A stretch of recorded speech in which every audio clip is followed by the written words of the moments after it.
여러분은 주님과 동행하고 계신가요? 예수님과 잘 동행하고 계십니까? 주님과 어떻게 동행하세요, 여러분? 이 주님과 동행한다라는 말은 교회에서 자주 듣는 말입니다. 기독교 교인들이 자주 사용하는 프레이즈죠. 주님과 동행하세요. 주님과 동행하면 기쁨입니다. 주님과 동행할 때 행복합니다라고 주로 얘기를 많이 합니다. 오늘 본문으로 주님과 동행한다라는 것이 무엇인지를 좀 살펴보고 싶어요. 우리 한번 1절과 2절을 볼 텐데요. 1절과 2절을 보면은 예수 그리스도가 누구이신가에 대한 이야기를 합니다. 나와 동행하는 자가 누구인지에 따라서 이 동행하는 길의 성격과 방향이 설정이 되죠. 나와 함께 길을 걷는 사람이 누구인지를 아는 것이 중요하고 그 사람이 누구인지가 굉장히 중요해요. 우리가 길을 걸을 때. 나와 동행하시는 그 예수가 누구인지를 알아야 비로소 동행의 성격과 방향, 또 더 나아가서 목적지가 보여지는 것이죠. 그래서 그 예수는 어떤 분이신가를 1절과 2절에서 우리가 보게 되는데요. 첫 번째, 그 예수는 하나님 앞에서 저와 여러분들을 변호해 주시는 분이라고 소개합니다. 하나님 아버지 앞에서 우리를 변호해 주시는 분이라고 소개하고 있습니다. 저와 여러분들이 죄를 지을 때에 우리 편에 서 주시는 분이시라고 소개합니다. 우리 편에 서서 대신 말씀해 주시는 분. 여기 본문에서 변호해 주는 사람이라고 얘기합니다. advocate. 변호해 주는 사람은 그 당시 2000년 전에 아주 오래 전에 그 당시 법정에서 피고인 혹은 죄인을 대신해서 죄인을 위해서 좋게 대언해 주는 얘기해 주는 어떤 대리자, 보호자, 가디언 혹은 친구들의 역할로 보여지는데요. 또 동시에 이런 해석도 있습니다. 변호사의 일이다. 변호인, advocate. 그래서 죄인들을 좋게 증언할 수 있는 친구들, 대리인, 보호자 혹은 변호사 역할을 우리 예수님께서 하셨다라는 것을 1절에서 보게 됩니다. 무엇을 위해 증언하시고 변호하십니까? 여러분들이 스피드 드라이빙 운전을 너무나도 빨리 해서 경찰한테 걸렸는데 법정에서 함께 해주시는 주님, 법정에서 콜트에서 저지 앞에서 동행해 주시는 그런 주님, 그거를 더 넘어서서 이야기를 하고 있는 것 같아요. 하나님께서 이 재판정에 앉아 계십니다. God the judge. 하나님께서 재판장에 앉아 계세요. 재판장이시기 때문에 재판장에 앉아 계시면서 이제 쭉 재판에 관여한 사람들을 마주 보십니다. 그리고 변호인 맞은편에 사탄이라고 하는 검사가 앉아 있어요. prosecutor. 사탄이라는 검사가 변호석 맞은편에 앉아 있고요. 근데 이 검사, 사탄이라고 하는 검사가 하는 일이 있습니다. 딱 한 가지를 해요. 무엇을 하느냐면 하나님께 고발을 하는 자로 나타납니다. 성경에서는 참소한다라는 표현을 씁니다. 참소한다. 뭐냐면은 꼬질러 읽는다라는 말이에요. 하나님 앞에 저와 여러분들의 잘못을 낱낱이 일러 바치는 일을 한다라고 성경은 얘기하고 있습니다. 그래서 무슨 말을 하냐면 하나님한테 재판장 하나님, 이 검사 보십시오. 저자는 우리는 예수 믿는다고 하면서 또 범죄를 합니다. 하나님 아시잖아요. 예수님을 믿는다고 하면서 또 범죄하고 있습니다. 또 죄를 범하고 있어요, 하나님. 하나님께서 하지 말라는 것을 하고 하라는 것을 하지 않았습니다. 그러니 저 사람을 처벌하셔야 마땅합니다. 그것이 공의의 하나님 아니시겠습니까? 저 사람은, 우리는 처벌받아야 마땅합니다 라고 하면서 여러분들을 정죄하는 측이 바로 이 사탄이라고 하는 검사가 하는 역할입니다. 참소하는 자. 자, 그런데 이제 그때 누가 일어나냐면 드디어 변호사가 일어나요. 이 프로보노의 대가, 무료 변론의 대가이신 예수님께서 벌떡 일어나시면서 여러분을 위해서, 우리를 위해서 변론을 하세요. 어떻게 변론을 하시냐면 저 사람은 죄인이 맞습니다. 검사 말이 맞는데, 그런데 저 사람이 지은 죄, 그 값은 처벌은 이미 내가 십자가에서 다 치렀습니다. I paid the price. I paid the penalty.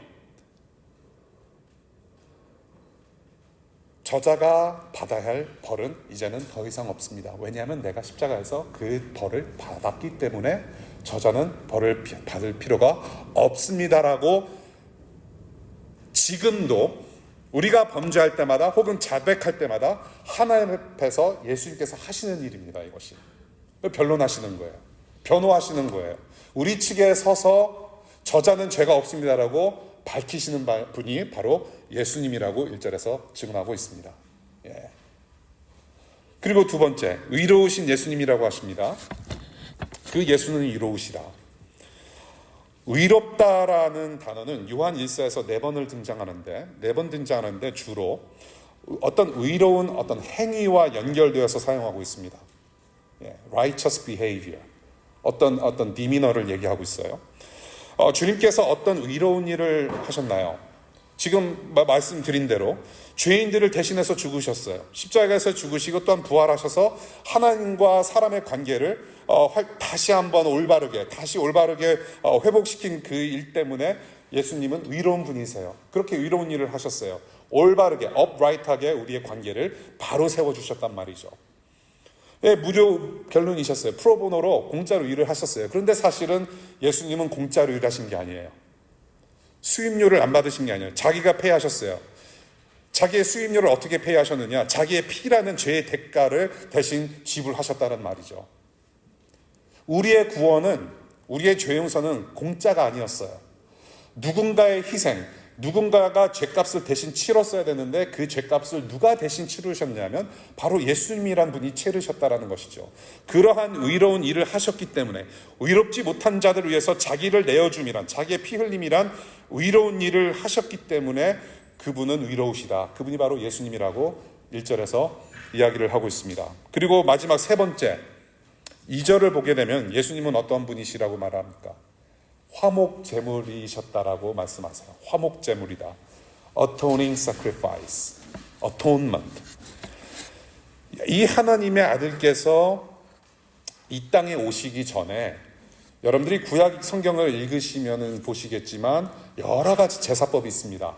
여러분들이 상당히 어렵게 여기는 어떤 제사의 절차라든지 그런 제사의 어떤 내용들을 우리가 구약 성경에서 쭉 보게 되죠. 그 구약 시대에 하나님께서 백성들이 하나님을 예배할 수 있는 여러 가지 장치를 만드셨어요. 그 중에 하나가 제사라고 하는 것인데 그 제사 안에서도 이제 여러 가지 그 종류들이 있습니다. 종류들이 있는데 그 중 하나가 무엇이냐면 이스라엘 백성들의 죄를 대신해서 해결해 줄 만한 동물을 하나 픽합니다. 근데 그 동물을 그냥 픽하는 게 아니에요.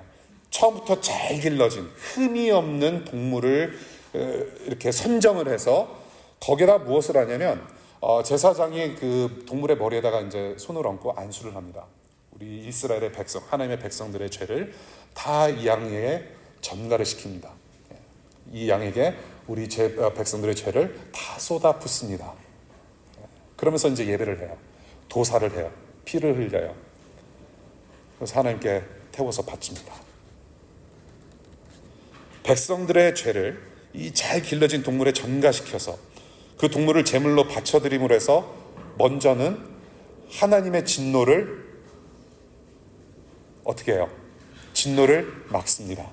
하나님의 진노를 풀어드리는 의식을 하고 동시에 그래서 그 동물이 대신 죄를 짓기 때문에 죄를 감당하기 때문에 백성들의 죄가 이제는 없어지는 걸로 간주가 되는 그런 제사를 하나님께 드렸다는 것을 우리가 구약 성경에서 줄곧 보게 되는 것이죠.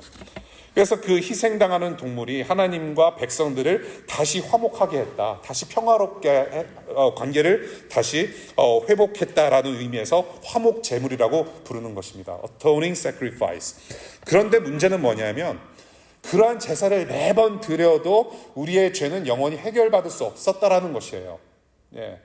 똑같은 일을 반복하고 수십 마리의 동물들을 그렇게 희생양으로 계속 바친들 우리의 죄는 결코 영원토록 깨끗해질 수가 없었다라는 것이죠.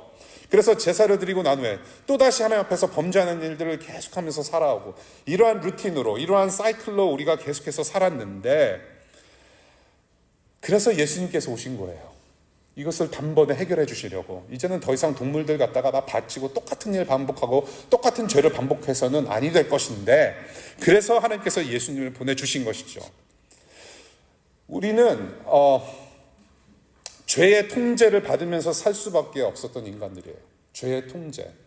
아무리 제사를 잘 바치고 아무리 깨끗한 양심을 가지고 살고 싶고 하나님을 더욱더 사랑하고 싶어도 그럴 수 없는 존재였다라는 것이에요. 죄의 통제. 죄를 벗어날 수가 없었어요. 그런데 이 예수님께서 오셔서 어떻게 하냐면, 우리가 죄의 통제를 받다가 이제는 예수님이라는 분이 죄를 통제하시는 분으로 나오신 거예요. 우리가 해결할 수 없었던, 영원토록 해결할 수 없었던 그 통제 문제, 죄의 문제를 통제하시는 분으로 나타나 주셨는데, 어떻게 하셨느냐? 본인이 희생 제물이 되신 것이죠. 이제는 더 이상 다른 사람들이 잘 길러낸 동물의 어떤 의식을 가지고, 그 희생 제물을 가지고 의식을 거쳐서 하나님 앞으로 나아가는 것이 아니라, 자기 자신이 단번에 희생 제물 되심으로 해서 그 우리가 가지고 있었던 영원한 문제, 죄의 문제를 해결해 주셨다라는 것입니다. 어떻게? 아까 제가 말씀드린 대로 우리의 죄를, 저와 여러분들의 과거, 현재, 미래 모든 죄를, 우리의 죄성을 이 예수님이라는 분에게 모두 전가시키신 거예요. 십자가에서. 그래서 우리의 죄를 대신해서, 허물을 대신해서 다 뒤집어 쓰시고 십자가에서 죽으셨어요. 그것이 우리 예수님께서 하나님께 페이하신 벌금이셨어요. 죄를 지면 벌금을 내야 돼요. 스피딩 티켓 벌금 내야 돼요. 여러분들이 어떠한 죄를 짓든지 간에 세상 법정에서 혹은 하나님 법정에서 그 대가를 치러야 합니다. 얼마가 되었든지 간에. 그런데 예수님께서 벌금을 우리 대신 내주셨는데 그 벌금이 피였어요. 왜냐하면 하나님께서 하나님 앞에서 범죄하는 것은 무조건 사형에 해당되는 죽음이었기 때문에, 죽음을 향하는 범죄였기 때문에 예수님께서 대신 사형을 받으셨다는 얘기죠. 죄에 마땅한 벌. 그래서 그 피로 저와 여러분들이 용서받고 깨끗하게 되었다라고 우리가 칭함을 받고, 동시에 하나님께서 진노를 내리지 않으시고 예수님께서 그 진노를 막으시고, 그래서 다시금 하나님과 화목하게 살아갈 수 있는 길을 활짝 열어주신 분이 바로 이 예수 그리스도라는 하나님의 아들이셨다라는 것을 성경에서 얘기하고 있습니다. 그래서 여러분들이 구약 성경을 읽을 때 되게 지루할 거예요.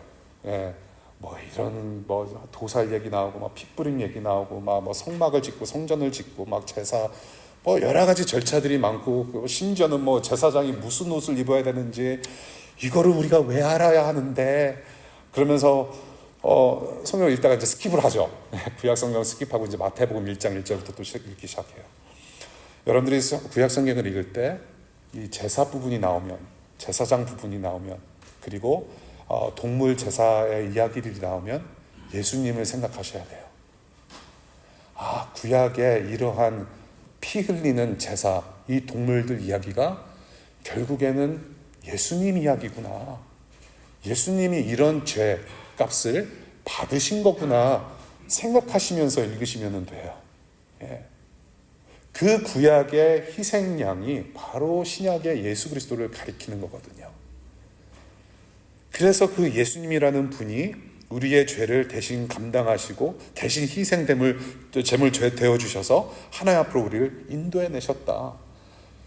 바로 이렇게 인도해내신 하나님의 사랑이 하나님의 뜻과 마음이셨고, 그 하나님의 뜻과 마음, 우리를 향하신 뜻과 마음을 예수님께서는 순종하심으로 나타내신 거예요. 하나님을 사랑하는 마음으로 하나님의 뜻과 그 마음을 이루어드리기 위해서 이웃들을 사랑하러 이 땅에 내려오신 예수 그리스도다. 그분이 바로 희생 제물이다. He was the atoning sacrifice for all of us. 그래서 예수님이 어떤 분이신지를 이렇게 두 절에 걸쳐서 우리가 봤는데요. 예수님은 누구시냐? 바로 죄인들을 변호하시며 또한 의로우시고 스스로 화목제물 되어주신 분이시다라는 것을 우리가 결론적으로 보게 되는 것입니다. 이 예수님이세요. 다시 말씀드려서 하나님께 순종하심으로 하여 우리의 죄를 죽이시고 하나님과 이웃들을 사랑하신 예수 그리스도의 삶을 우리는 보았다라는 것입니다. 주님께서 이 땅을 사신 방법이세요. 예수님께서 사신 방법입니다. 죄를 죽이시고 죄를 멀리하시면서 동시에 하나님과 이웃들을 끝까지 사랑하신 그 순종의 삶을 사셨다. 이게 바로 예수님께서 사신 방법이셨어요. 다른 그 어떤 방법으로 사신 적이 없으셨어요. 바로 여기에 우리가 흔히 말하는, 기독교인들이 말하는 동행의 목적지가 바로 여기 있다는 것을 오늘 본문에서 보게 됩니다. 그래서 3절부터 6절까지 볼까요? 그래서 결론은 3절부터 6절까지 있어요. 예수 그리스도와 동행하는 삶이란 무엇인가? 라는 질문에 우리는 3절부터 6절까지, 그리고 예수 그리스도께서 어떤 삶을 사셨는지 우리가 함께 버무려 가면서 우리가 좀 정리하면 좋겠습니다. 예수와 동행하는 삶이란 무엇인가? 저와 여러분들이 이제는 어떻게 살아가야 하는가? 주님과 동행한다는 것이 무엇인가? 라고 했을 때 이렇게 얘기할 수 있을 것 같아요. 예수께서 이 땅에서 사셨던 방법 그대로 따라 사는 삶이다라고 할 수 있다는 것이죠. 예수님께서 이 땅에서 사셨던 방법 그대로 살아가는 삶, 그것이 주님과 동행한다라고 우리는 답할 수 있을 것입니다. 어떠한 삶이냐? 그래서 so what? 예수님께서 어떤 삶을 사셨느냐? 죄와 멀어지고 하나님과 이웃을 사랑하는 삶을 사셨다. 하나님과 이웃들을 사랑함으로 하나님의 말씀과 계명을 순종하는 일상을 사셨다. 그 일상을 살아가는 것이 바로 저와 여러분들이 주님과 동행하는 삶을 산다라고 말할 수 있다는 것이에요. 예수님께서 사신 방법대로 우리도 살아가는 삶, 그것이 동행하는 삶이다. 그래서 3절과 4절 볼게요. 3절과 4절. 하나님을 알면 하나님 말씀대로 살고자 하는 마음이 생긴대요. 하나님을 알면 하나님 말씀대로 살고자 하는 마음이 생겨요. 그리고 동시에 하나님의 말씀을 따라서 살 때에 비로소 하나님을 안다라고 우리는 얘기할 수 있다라는 얘기예요. 말입니다. 하나님을 알면 하나님 말씀대로 살고자 하는 마음이 생겨요. 예. 누군가가 여러분들에게 강요하지 않아도 여러분들이 하나님을 안다면, 예수님을 안다면 그런 마음이 생겨요. 아, 하나님이 우리에게 말씀을 주셨지, 이 기록된 성경의 말씀이 무엇인지 자꾸 보고 싶어하는 마음이 생기고, 내가 지금 읽은 내용이 어떠한 내용인지 자꾸 생각하게 된다는 얘기예요. 그리고 이대로 살고 싶어져요. 예수님을 사랑하게 돼요. 죄와 멀어지게 되는 마음이 있어요. 네. 거룩하신 하나님을 닮고자 하는 마음이 솟구쳐요. 그리고 거기서 기쁨을 얻게 돼요. 그리고 전에는 내가 생각지도 않았던 이웃들을 사랑하고자 하는 마음들이 생겨나고요. 저 같은 경우는 심지어는 저는 평생 포를 안 먹을 줄 알았어요. 월남국수 저는 제일 싫어했어요. 근데 복음을 설교하면서 그때 주기도문을 설교하면서 일용할 양식을 주옵시고 그 설교를 하게 됐는데 제 자신이 너무 심한 거야. 야, 먹는 거 가지고 다른 사람들을 즐겨 먹는 거를 나는 그 사람들을 너무 정죄했고 월남국수 먹는다는 이유로 정죄했고, 실제로 저는 15년을 안 먹었어요. 내가 싫어했던 것도 다시 한번 생각해 보게 된다는 얘기예요. 내가 누리고 있는 은혜를, 구석구석을 감사함으로 보게 되는 영적인 시야도 열리게 된다는 말이에요. 사람이 바뀌어요. 하나님을 아는 것은 그만큼 개혁적인 일입니다. 변혁적인 일이에요.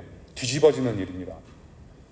하나님을 알면 하나님 말씀대로 살고자 하는 마음이 생겨요. 그리고 그 하나님의 말씀을 따라 살 때 비로소 나는 하나님을 안다라고 할 수 있다는 것이죠.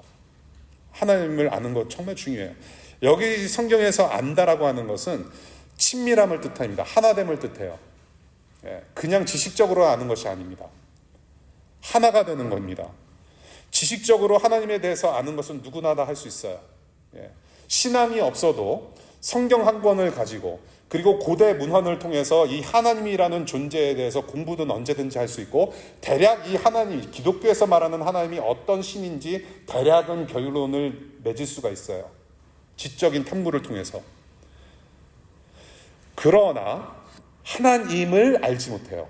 하나님에 대해서는 알 수가 있는데, about God은 알 수 있는데, 하나님, knowing God, 그것은 또 다른 문제입니다. 여러분들 저에 대해서는 아는 분들 많으실 거예요. 저에 대해서는. 근데 저를 다 알지는 못할 것입니다. 저도 여러분에 대해서는 어느 정도 알고 있어요. 근데 여러분을 잘 알지는 못해요. 아직 알아가는 과정에 있거든요. 그와 마찬가지입니다.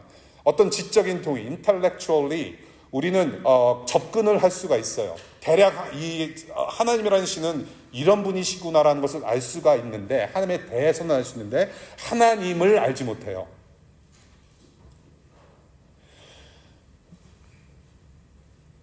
그럼 어떻게 알 수 있느냐? 바로 예수님께서 이 문제를 해결하셨어요. 요한복음 14장 6절에 보면 우리 주님께서 어떻게 말씀하셨냐면, 나는 길이요 진리요 생명이니 나를 거치지 않고서는 아무도 하나님 앞으로 나올 자가 없다라고 말씀하셨어요. I'm the way, the truth and the life. 나를 통해서만 하나님을 알 수 있다라고 말씀하셨어요. 저와 여러분들이, 이 세상 사람들이 하나님이라는 존재를 알 수 있는 유일한 방법은 예수 그리스도밖에 없습니다. 네. 하나님을 알 수 있는 길은 오직 예수 그리스도 자신밖에 없다라고 말씀하셨어요. 저와 여러분들은 우리의 죄 때문에 거룩하신 하나님을 알 수가 없었어요. 하나님과 동떨어지는 삶을 살 수밖에 없었어요. 죄가 우리의 그 사이를 가로막았습니다. 그런데 예수님께서 오셔서 그 죄를 죽이신, 그 의로우신 일 때문에, 죽이신 일 때문에 우리는 하나님 앞으로 나아갈 수 있고 하나님의 자녀로 우리가 살아갈 수 있고, 그래서 우리는 영원히 살아갈 수 있는 복을 누리게 되었다라는 것입니다. 이것이 복음이죠. 그래서 우리는 그 하나님을 알 수 있는 자격이 주어졌고, 예수님 때문에, 그래서 우리는 그 믿음의 통로로, 하나님을 아는 믿음의 통로로, 예수님 때문에 하나님을 아는 하나님의 자녀로 하나님과 하나 되는 삶을 살아가고 있다. 그래서 하나님의 자녀가 되는 일방적인 사랑을 받았기 때문에, 그래서 저와 여러분들은, 하나님의 자녀들은 하나님의 말씀이라고 하는 그분 계명을 지키면서 살고자 하는 마음이 생긴다는 거예요. 일방적으로 사랑을 받은 구원 때문에 말씀이 들어와요. 자꾸 읽고 싶은 마음이 생겨요. 이대로 살고 싶은 마음이 생겨요. 전에는 사랑이 없었으나 이제는 누군가를 사랑하게 되고, 이제는 세상에 그 쏟아진 하나님의 사랑이 보여지게 되고, 이제는 이 세상이 무엇을 원하고 있고 무엇이 필요한지를, 그 하나님의 마음을 가지고 살아갈 수 있는 자격이 주어진다라는 겁니다. 그리고 그 말씀, 살고자 하는 마음이 생겨요. 말씀과 계명을 지키면서 살다 보니 나는 이 세상에 속한 사람이 아니구나, 다른 게임을 하는 사람이구나 라는 것을 알게 돼요. 그리고 다시는 그 다른 게임, 내가 원래 속했던 세상, 거기에 내가 속한 사람이 아니구나, 다시 찾지 않을 그런 새로운 사람으로 변화받게 됩니다. 순종하며 따르는 그 말씀, 그 계명이 무엇이에요? 바로 하나님을 사랑하고 이웃을 사랑하라는 계명을 예수님께서 지키셨고, 그것을 우리도 따라야 한다라고 말씀하시죠. 우리 예수님, 자신과 하나 되셨던 하나님 아버지를 너무 잘 알았어요. 그 하나님의 사랑을 너무나도 잘 알았어요. 천국에서, 하나님 나라에서 성삼위일체, 성부 하나님, 성자 하나님, 성령 하나님께서 얼마나 온전한 사랑을 하셨는지 우리 예수님은 그걸 아시고 이 땅에 내려오신 분이에요. 하나님의 사랑이 얼마나 끝내주는지, 얼마나 엄청난 것인지 잘 아셨어요. 그리고 그 예수님께서 사랑하셨던 그 하나님의 아버지의 말씀, 그 사랑을 이 땅에서 십자가에서 죽기까지 적극적으로 실천하신 분이 바로 예수님이시죠. 주님께서 주님처럼 그토록 하나님을 사랑하고 이웃을 그토록 사랑하는 것이 바로 저와 여러분들이 순종하면서 지키고 따라야 할 말씀이고 계명이라는 것을 3절부터 6절까지 말씀을 하시는 것이죠. 3절부터 6절까지의 말씀이 아니라 줄곧 창세기부터 계속해서 리피트해서 말씀하시는 게 바로 이거예요. 쉐마, 이스라엘아 들으라. 뭐하라? 너의 하나님 주 여호와 하나님을 사랑하라. 그리고 하나님 사랑하는 만큼 이웃 사랑하라고 귀 따갑게 들었던 말씀이 바로 이 말씀이에요. 바로 하나님을 아는 자들이 살아가는 방식이라고 성경은 줄곧 얘기하고 있습니다. 하나님 나라를 살아가는 방식이다. 그래서 5절 보겠습니다. 그래서 5절에 그 사랑의 계명을 지키면 무엇이 완성된다고 말씀하세요. 그 사랑의 계명을 지키면 사랑이 완성된대요. 이 문장이 좀 애매합니다. 한글 성경으로는 애매한 것을 잘 몰라요. 근데 영어 성경 가지고 계신 분들 읽으시면 좀 애매한 부분을 보게 됩니다. 말씀을 지키면, if you obey the word, 말씀을 지키면, 오케이, 지키면은 현재형이에요. 그런데 사랑이 완성될 것입니다. 사랑이 완성됩니다는 완료형으로 쓰여져 있습니다. Your love toward God is perfected라고 표현하고 있어요. 네. 말씀을 지키면 이미 사랑이 완성이 됐대요. 이게 뭔가 좀 앞뒤가 안 맞아요. 네. 사랑을 하면 사랑이 완성이 되었대요. 이게 좀 애매한 거예요. 앰비규어스예요, 이게. 하나님 말씀대로 우리가 사랑의 계명을 실천하는 삶을 살면 하나님을 향한 우리의 사랑이 완성이 된다. 하나님께서 사람을 하나님의 형상대로 사랑하는 존재로 만드신 그 목적이 완성이 된다. 그게 구원이거든요. 기독교에서 말하는 구원. 기독교에서 말하는 구원은 내가 예수님 믿었기 때문에 천국 가는 것만 구원이 아니에요. 우리는 천국 가요. 그것도 중요한데 우리는 이미 천국을 살아가고 있어요. 하나님 나라가 우리 안에 있어요. 예. 그것이 구원이에요. 어떤 구원이냐? 하나님 나라 살아간다는 것이 뭐예요? 하나님을 사랑하고 이웃을 사랑하는 존재로, 사랑하는 존재가 되었다는 말입니다. 하나님께서 사람을 창조하신 원래 목적이 그거예요. 나처럼 사랑하라. 그래서 하나님 형상대로 만드셨어요. 사랑하는 존재로 다시 회복되어지는 것을 구원이라고 하는 것이죠. 자, 그런 맥락에서 본다면 이미 그 구원은 오늘 보신 대로 이미 하나님 입장에서 완성된 일이에요. 저와 여러분들의 구원은 이미 완성되어 있습니다. 이미 하나님의 눈으로는, 하나님의 세계에서는 우리의 구원, 사랑하는 존재로의 완성은 끝난 거예요. 끝났는데 그 완성된 저와 여러분들의 존재가 지금 이 시간, 오늘 이 시간 사랑하는 행실로 드러나야 한다라는 것을 강조하는 말씀으로 보여지는 거예요. 요한이 그거를 강조하고 있는 것 같아요. 그래서 이 3절부터 6절까지의 말씀 이후로 2장부터 계속해서 줄곧 사랑의 계명을 계속 얘기합니다. 너희들은 이렇게 살아야 된다. 너희들이 예수님을 알면 이렇게 살아야 된다. 비단에 거하면 이런 삶을 살아야 된다고 계속 강조를 해요. 이미 하나님의 입장에서는 완성된 일이지만 지금 현재 이 시간 사랑하는 행실을 살아가야 된다. 하나님을 사랑하고 이웃을 사랑하는 삶을 살아야 된다. 조금 쉬운 예를 들을게요. 저와 여러분들이 잘 아는 예를 들고 이제 마무리를 할게요. 예수님께서 사랑하시던 가정이 있었어요. 물론 favoritism, 편애하시던 것은 아니었던 것 같아요. 모든 일을 사랑하셨기 때문에.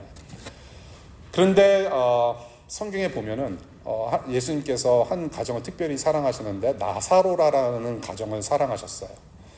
나사로라는 친구같이 사랑했던 자가 있었는데 나사로가 병에 들어서 죽게 됩니다. 근데 이제 그 가족들이 굉장히 슬픔에 잠겨 있죠.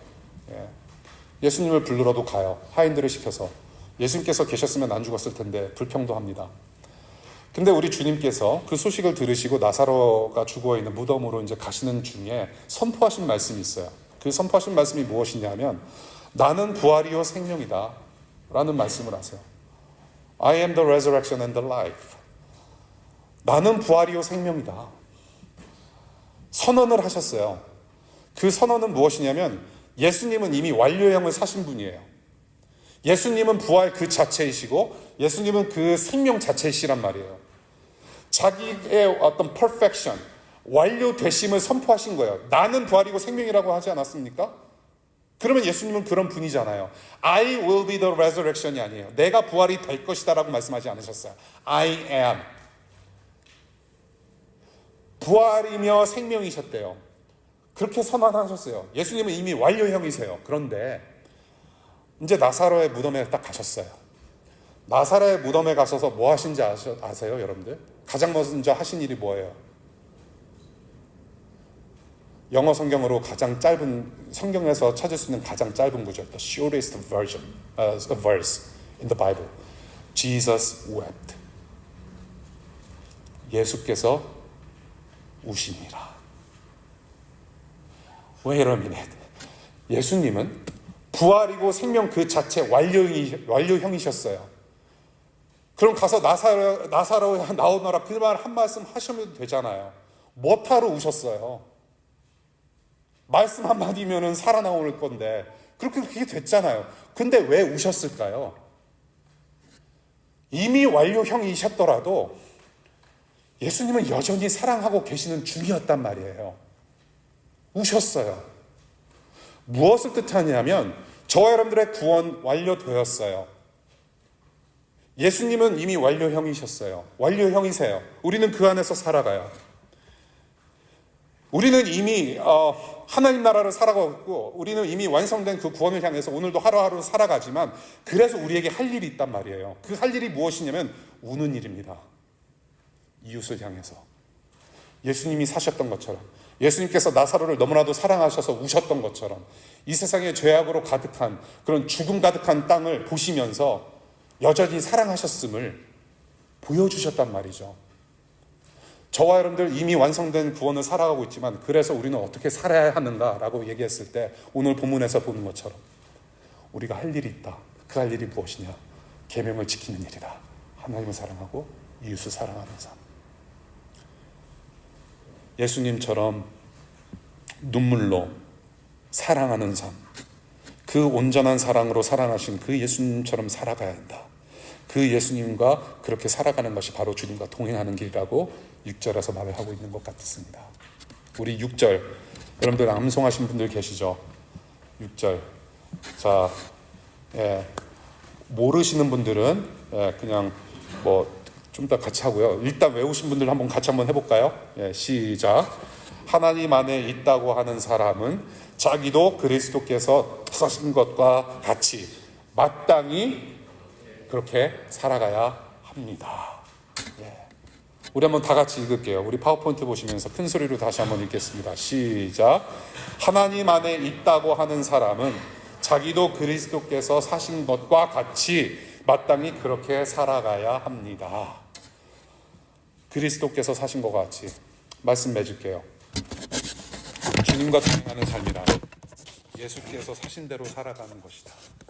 죄와 멀어지고 하나님과 이웃을 사랑함으로 하나님 말씀에 순종하는 일상, 그것을 사실은 요한일서 1장부터 계속해서 강조해오고 있던 요한의 말씀이었어요. 앞으로 요한의 서신을 통해서 이제 계속 그러한 내용이 무슨 내용인지 구체적으로 좀 더 보게 될 겁니다. 여러분들 음식 맛이 정말로 있는지 어떻게 알 수 있을까요? 여러분들 먹방을 본다고 해서 그 맛이 느껴지나요? 괜히 약오름만 오를 뿐이죠. 약오름만 풍성할 뿐입니다. 소문으로 듣는다고 해서 냄새만 맡는다고 해서 정말로 그 음식이 얼마나 맛있는지 우리는 알지 못합니다. 그 음식을 정말로 맛있다고 얘기를 하기까지에는 여러분들이 손으로 직접 들어서 직접 먹는 길밖에 없습니다. 하나님의 사랑도 마찬가지예요. 하나님의 사랑을 줄곧 우리가 많이 들었어요. 귀 따갑게 많이 들었고 복음이 무엇인지도 어느 정도는 알고 있단 말이죠. 근데 우리가 정말로 하나님의 사랑, 그 복음을 알기 위해서는 무엇을 해야 하냐면 복음대로 살아가는 것이 중요해요. 내가 이웃을 사랑하려고 노력했고 진짜 내 아내를 어떻게 사랑할 수 있을까? 저의 남편의 꼬락서니 보면 내가 진짜 그냥 어떻게 사랑할 수 있을까? 내 룸메이트 어떻게 사랑할 수 있을까? 사랑을 실천할 때 비로소 그 사랑이 얼마나 힘든지 알게 되고요.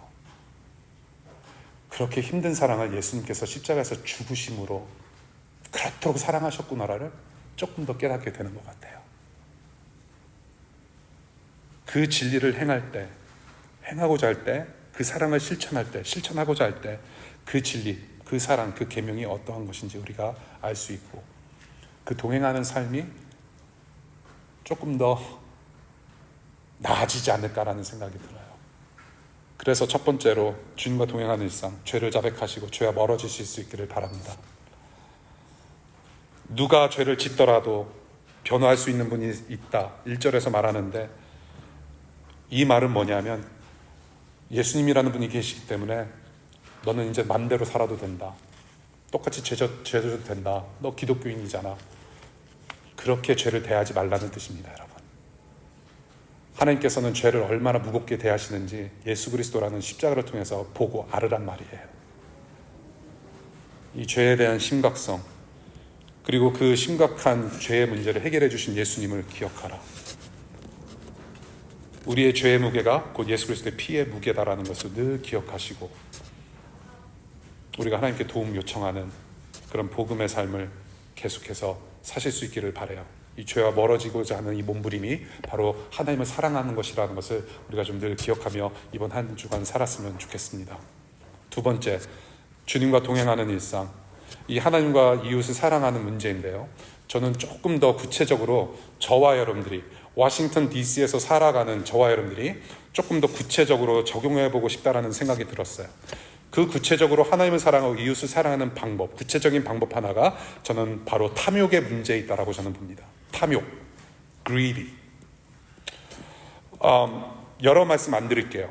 이 탐욕이라는 실질적인 부분을 우리가 좀 민감하게 바라보면서 이 탐욕의 죄를 경계하면서 탐욕을 좀 내던지는 훈련을 우리 한번 같이 해보면 어떨까 싶어요. 10계명의 첫 번째 계명을 어떻게 시작합니까? 하나님만 섬기라며 사랑을 강조하죠. 하나님을 사랑하는 계명으로 시작합니다. 그 다음에 10계명의 마지막 계명이 무엇으로 끝납니까? 10번째 계명, 탐욕의 문제를 꺼내십니다. 남의 물건을 탐하지 말라. 탐욕입니다. 탐욕이 뭔가요? 나만 사랑하는 것이고 나만 사랑하기 때문에 이웃을 사랑하지 않는 것입니다. 그것을 계속해서 지적하세요. 10계명에서. 고로 나의 탐욕을 버려야 이웃을 사랑할 수 있다는 거예요. 나의 탐욕을 버려야. 우리 예수님께서 그러한 이그샘플이 되셨어요. 예수님은, 저와 여러분들이 믿고 따르는 예수님은 탐욕과 거리가 먼 삶을 사셨어요.